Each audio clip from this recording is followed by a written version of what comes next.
السلام عليكم ورحمة الله وبركاته، ازيكم حبايبي عاملين ايه؟ يا رب تكونوا بخير. دي كده الكيكة اللي هي كيكة ولا هي بسبوسة؟ ايوه، اللي هي كيكة ولا هي بسبوسة؟ هي بجوز الهند، هي عبارة عن الرواني اللي مسقية عسل، كلنا بنحبها وكلنا بنعملها.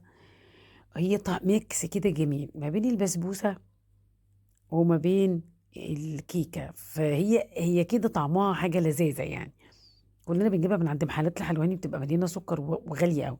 بالتالي احنا هنعملها الاول، لازم نحط السكر على النار. الشربات بتاعها عباره عن كوبايه ونص سكر وكوبايه ونص ميه، وهنغليهم لمده 5 دقايق. معانا مكوناتها بقى، اللي هي كوبايه سكر، كوبايه الا ربع زيت، وثلاث بيضات، والفانيليا ومعلقه خل. دي المواد الجافه، المواد السائله. وهنيجي نحط كوبايه سميد بسبوسه، والبيكنج باودر، ورشة الملح اللي احنا عارفينها، وننزل بالخليط عليها ونقلبه كويس. ومعانا كوباية جوز الهند مطحون.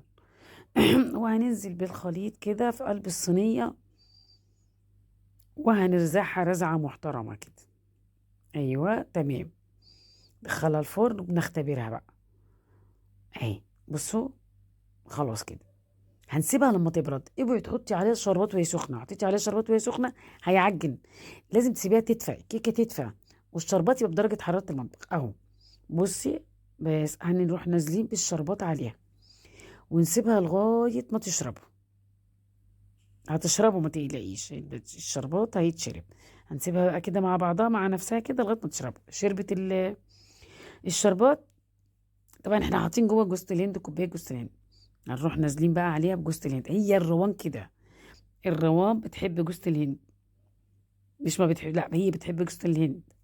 اهو. هنرش على وشها جوز الهند. ما عندكيش جوز الهند خلاص مش مهم، انت استكفيتي بيها من جوه، بس لازم من جوه العجينة.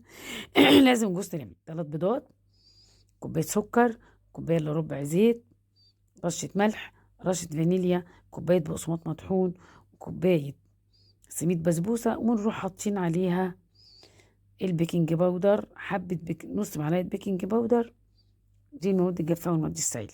بصي عالية ازاي، بصي عاملة ازاي، بصي الارتفاع بتاعها، وميكس خطير ما بين الاتنين. بصي، بصي وطرية، وسكرها حلو. بصي عاملة ازاي، بصي سفنجة جدا، حلوة جدا. هي ما ميكس ما بين الاتنين. تشربي بقى كوباية قهوة جنبها، تشربي كوباية شاي جنبها بلبن، كوباية شاي سادة. وهي حاجة حلوة لولادك، لأن الحاجات دي الغالية بقت غالية جدا في المحلات بره. احنا بقى نعمل لولادنا اللي هو بنلاقيه بره واللي بيبقوا عايزينه. كيكة الروان بقى بالعسل بتبقى طعمها جميل جدا، هتعجب ولادك وهتعجبك. حلوة قوي قوي قوي، من الكيكات الخفيفة الباردة كده على المعدة يعني، ما بتتعبكيش، لأنها بتتعمل بزيت، تحطش بسمن. اوعي تنسي تحط لايك بفرح جدا بكومنتاتكم الجميلة. بحبكم في الله. تركتكم في رعاية الله. السلام عليكم.